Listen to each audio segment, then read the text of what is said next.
So the day-to-day activities on the assembly line is basically the knowledge curve. So all the processes, all the testing, all the calibration, whatever goes into the machine is very non-conventional. So we have to develop each and every jig fixture to beat the purpose. It has so many parts, very different parts.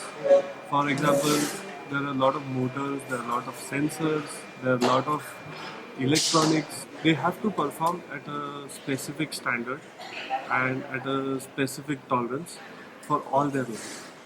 And there is heat involved, there are heat cycles involved, then there is on state, off state, and for the operator to actually know what he is doing and what his actions is going to cause in future is very difficult.